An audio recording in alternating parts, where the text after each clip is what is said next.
तो हमारे पास जो वैल्यू यूज़ होगी हमारे पास के इक्वल्स टू एम में एक्स हमारे पास बन जाएगा। ठीक है, अब यहाँ से हमने एक्सेलरेशन को सेपरेट कर लेना है। एक्सेलरेशन हमारे पास सेपरेट हो गया। अब हमारे पास एक्सेलरेशन को सेपरेट करने के बाद के यहाँ एक्स यहाँ पे डिवाइड हो रहा है, के साथ जाके मल्टीप्लाई हो जाएगा और यहाँ पे हमारे पास बन जाएगा के एक्स और डिवाइडेड बाय एम। ठीक हो गया।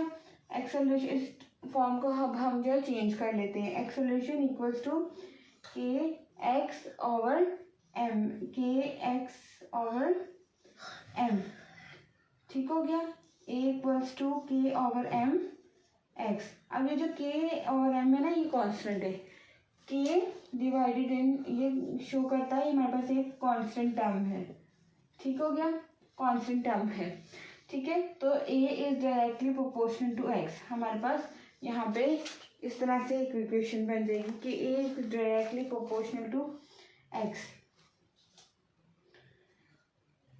यहाँ पे minus X, A is directly proportional to minus X. ये हमारे पास बन जाएगा पूरा का पूरा एक पार्ट। ठीक हो गया। अब यहाँ पे शो कर रहा है it means acceleration of a mass attach to a spring is directly proportional to किसके है, डिस्प्लेसमेंट के।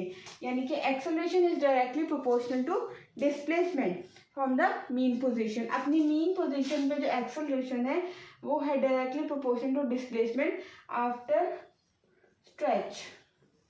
जब हमने इसको स्ट्रेच किया उसके बाद हमने जो अपना रिजल्ट निकाला है वो ये है कि एक्सेलरेशन जो है वो डायरेक्टली प्रोपोर्शनल टू डिस्प्लेसमेंट होगा।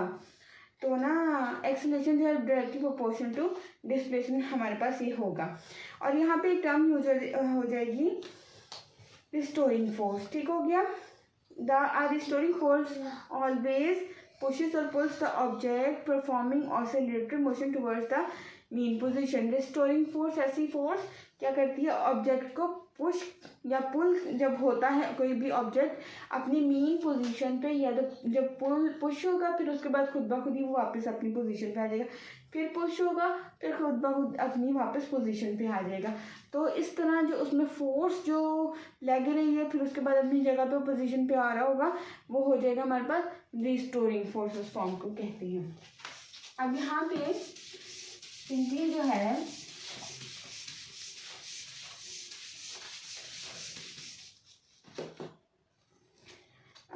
Initially the mass m is at rest in mean position. सबसे पहले मास अटैच स्प्रिंग सिस्टम में जो मास था वो अपनी मीन पोजीशन पे था, मीन पोजीशन पर। ठीक है, उस पर कोई फोर्स नहीं लग रही थी, रेस्ट पे था। ठीक हो गया।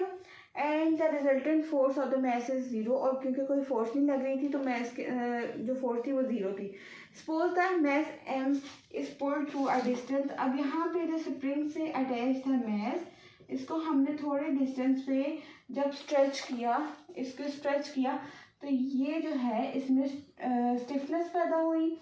स्ट्रेच करने के बाद तो यहाँ पे हमारे पास जो हमारा डिस्टेंस था वो x हो गया, यानी कि डिस्प्लेसमेंट आफ्टर स्ट्रेच जो है डिस्प्लेसमेंट हमारे पास x हो गया। अब ये जो मैंने सारा इसका मैथमेटिकल वर्क करवाया था उसकी थ्योरी यहाँ पे सारी की सारी उसकी थ्योरी यहाँ पे डिस्क्राइब कर दी गई है। ठीक है, जो उसके अंदर रिस्टोरिंग फोर्स थी स्प्रिंग से, जो रिस्टोरिंग फोर्स थी वो मीन पोजीशन पे थी। अब रिस्टोरिंग फोर्स इसके अंदर जो फोर्स थी स्टोर्ड हुई थी ये इसके मीन पोजीशन पे थी। जब उसके अंदर बैक एंड फोर्थ स्प्रिंग आपस में मूव हुआ the distance from the mean position and become zero at zero. और जो डिस्टेंस था जब वो वापस अपनी रेस्ट पोजीशन पे आया तो फिर जो है मीन पोजीशन पे आके जीरो हो गया। ठीक हो गया, जो मीन पोजीशन थी ना उसकी फिर से जीरो होगी जब वापस मास अपनी मीन पोजीशन पे आ गया। ठीक हो गया। The mass gain speed as it moves towards the mean position and its become maximum at zero. जब ये यहाँ से यहाँ तक आया तो ये इसकी मैक्सिमम थी मीन पोजीशन। जब ये वापस इधर स्ट्रेच होके वापस इसने इधर आना है तो वो उसकी मीन पोजीशन वापस उसके अंदर उस फॉर्म में आ जाना है। ठीक है, तो यहाँ पे ये चीज़ बताई गई। इस पूरे फॉर्म में यही सारा कुछ है।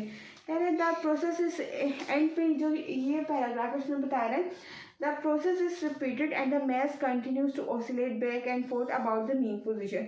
Such motion of a mass attached to a spring on a horizontal frictionless surface is known as simple harmonic motion. इस प्रोसेस को दोबारा रिपीट किया गया। मैस उसी तरह से अपनी बैक एंड फोर्थ मोशन में जो है मैस जो है अपनी बैक एंड फोर्थ स्टेट में मूव किया मैस ने, ठीक है, बैक एंड फोर्थ स्टेट में। ऐसी मोशन में जिसमें मैस जो है repeatedly back and fourth state move कर रहे हैं, इस तरह से जो पूरा सिस्टम है रिपीट हो रहा है, ऐसे पूरे सिस्टम को कहेंगे SHM। This is known as simple harmonic motion. और यहाँ पे हमारे पास फर्दर इसका जो है जो हमारे पास इसकी गिवन इक्वेशन आती है वो आती है हमारे पास time period equals to 2πL/g। हमारे पास इसकी टोटल जो है टर्म फिर हमारे पास आ जाएगी। ये हमारे पास टाइम पीरियड है, ठीक है, ये पाई है, पाई की वैल्यू मेरे पास है 22/7। लेंथ है, ये ग्रेविटेशनल फोर्स है, ठीक है, या तो ये यूज होती अर्थ के लिए या मून के लिए, इसी तरह या ये यूज होता अर्थ के लिए या मून के लिए। ठीक हो गया, हमने इसमें ये चीज़ें सिंपल हार्मोनिक मोशन में डिस्कस कर ली। रिस्टोरिंग फोर्स भी डिस्कस की, मीन पोजीशन क्या है वो भी डिस्कस की, एक्सट्रीम पोजीशन ऐसी पोजीशन जिसमें मैस स्ट्रेच हो गया, मैस को हमने स्ट्रेच कर लिया मैक्सिमम लेवल तक, वो हमारी एक्सट्रीम पोजीशन हो जाएगी। सिंपल हार्मोनिक मोशन हमने डिस्कस किया, spring of mass attach to a spring से डिस्कस किया। ठीक हो गया, सिंपल हार्मोनिक मोशन वाला जो टॉपिक है वो कवर हो गया पूरा। अब यहाँ पे बॉल एंड बाउल सिस्टम है। बॉल एंड बाउल सिस्टम में सिंपली जो है उसी तरह है कि एक बाउल है, उसके अंदर एक बॉल है, वो अपनी इस टाइम मीन पोजीशन पे है, उस पर कोई फोर्स नहीं लग रही, मीन पोजीशन पे उस पर कोई फोर्स नहीं लग रही। लेकिन जब हमने इस बॉल को इधर से मूव किया, या मैंने इस बॉल को सबसे पहले ए पॉइंट पे लेके आए, फिर बॉल को यहाँ पे बॉल था, यहाँ पे आया, फर्दर एक उसने अपना मैक्सिमम पॉइंट क्लिक किया, तो ये पॉइंट बी तक, ये होगी इसकी extreme position. Same simple harmonic motion में ऐसे स्प्रिंग सिस्टम है, सिर्फ इसके अंदर एग्जांपल चेंज है। एक बाउल है, उसके ऊपर बॉल है, बॉल को पहले ए पॉइंट पे लेके आए, ए पॉइंट से बी तक एक्सट्रीम पोजीशन तक लेके आएंगे, एक्सट्रीम पोजीशन पे लेके आने के बाद वापस ए पे आएगा, फिर ये थोड़ा सा इसका इतना डिस्टेंस हो जाएगा, फिर ये वापस थोड़ा ए पे आएगा इधर, आहिस्ता आहिस्ता करते इसमें वापस अपनी मीन पोजीशन अडॉप्ट कर लेनी है। तो बॉल एंड बाउल सिस्टम के अंदर भी सेम सिंपल हार्मोनिक मोशन वाला यही फिनोमिना यूज हो रहा है, एक्सट्रीम पोजीशन है, मीन पोजीशन है, ठीक है। Motion of a simple pendulum, अब यहाँ पे मोशन ऑफ सिंपल पेंडुलम, एक सिंपल पेंडुलम फॉर एग्जांपल एक हमारे पास सिस्टम है, उसके अंदर हमारे पास एक बाउल है, एक बॉल है अटैच्ड है, स्ट्रिंग है, हमारे पास एक स्ट्रिंग है, ठीक है, रस्सी है, उसके साथ एक बॉल अटैच हुआ।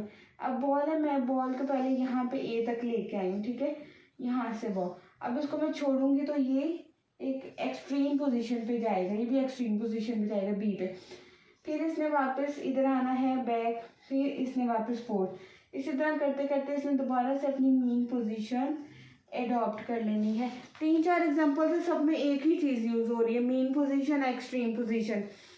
मीन पोजीशन वो होगी जब वो एक्सट्रीम पोजीशन पे जाएगा तो उसने अपना डिस्प्लेसमेंट जो है एडॉप्ट कर लेना है। ठीक हो गया, इसी तरह स्ट्रिंग है, उसके साथ ये सिस्टम है, ए से be back and fourth move करना है। अब एक पोजीशन आएगी जिसमें आहिस्ता आहिस्ता ये जो बॉल है अपनी रेस्ट पोजीशन पे आ जाएगा, वापस मीन पोजीशन पे आ जाएगा, तो सिर्फ और सिर्फ क्या है, एग्जाम्पल चेंज है, बाकी जो फॉर्मूला है वो एक ही है हमारे पास। तो मोशन ऑफ सिंपल पेंडुलम के अंदर भी यही सेम फिनोमिना यूज़ हो रहा है, और यहाँ पे इसकी थ्योरी है, वही सारा कुछ इसका सिस्टम है, वही T=2 पाई एल और जी, हर किसी में यही चीज़ यूज़ हो रही है। सिंपल हार्मोनिक मोशन कब होती है पैदा? When simple harmonic motion produced, कब पैदा होती है या define simple harmonic motion? Simple harmonic motion occurs when the net force is directly proportional, जब फोर्स जो होगी डायरेक्टली प्रोपोर्शनल किसके होगी, फोर्स डायरेक्टली प्रोपोर्शनल किसकी होगी, डिस्प्लेसमेंट की, ठीक है, वेयर डायरेक्टली प्रोपोर्शनल है उसका कांस्टेंट ऑफ स्प्रिंग या कांस्टेंट ऑफ प्रोपोर्शनलिटी के है एक्स, स्टिफनेस है तो -k। अब हमें पता है F=m ही होता है, ठीक है, फोर्स हमेशा मास और एक्सेलरेशन के इक्वल होती है, तो यहाँ पे हम m और a की x है हमारे पास, तो एक्सेलरेशन हम अलग कर देंगे -k/mx, ये हमारा कांस्टेंट है, तो a=-x हमारे पास यहाँ पे ये टर्म की कुछ है। तो आज की जो पूरे टॉपिक के अंदर हमने कौन कौन सी चीज़ें डिस्कस की हैं, हमने किया है सिंपल हार्मोनिक मोशन क्या है, ठीक है, जो है मोशन है मास को अटैच स्प्रिंग सिस्टम के साथ, फिर उसके बाद रिस्टोरिंग फोर्स जो है, ठीक है, वो मास अटैच्ड विद स्प्रिंग, ठीक है, हॉरिजॉन्टल फॉर्म में डिस्कस किया, फिर हमारा बॉल जो है और बाउल सिस्टम, फिर हमारे पास जो है simple motion of simple pendulum, ये तीन चीज़ें हमने एक ही अपना टॉपिक कवर कर लिया है, वो है सिंपल हार्मोनिक मोशन SHM, ठीक है। यहाँ पे कुछ इंपॉर्टेंट फीचर्स बता रही है, important features of simple harmonic motion are summarized as our body executing simple harmonic motion always vibrates about a fixed position, अपनी fixed position से ही वो शुरू होगी वाइब्रेट करना, its acceleration is always directly towards the mean position, acceleration हमेशा mean position से start होगी जहाँ पे वो रेस्ट में है, द मैग्नीट्यूड ऑफ एक्सेलरेशन, जो मैग्नीट्यूड है एक्सेलरेशन का वो डायरेक्टली प्रोपोर्शनल होगा किसके, डिस्प्लेसमेंट के, जो कि उसकी मेन पोजीशन पे होगा, एक्सेलरेशन 0 होगी मीन पोजीशन पे, मैक्सिमम होगी एक्सट्रीम पोजीशन पे, एक्सेलरेशन 0 होगी मीन पोजीशन पे, और एक्सट्रीम पोजीशन पे एक्सेलरेशन जो होगी वो अपनी एक्सट्रीम पोजीशन पे मैक्सिमम होगी और मीन पोजीशन पे 0 होगी, वेलोसिटी मैक्सिमम होगी मीन पोजीशन पे, वेलोसिटी मैक्सिमम होगी मीन पोजीशन पे, और एक्सट्रीम पोजीशन पे वेलोसिटी जो होगी हमारे पास क्या होगी, 0 होगी।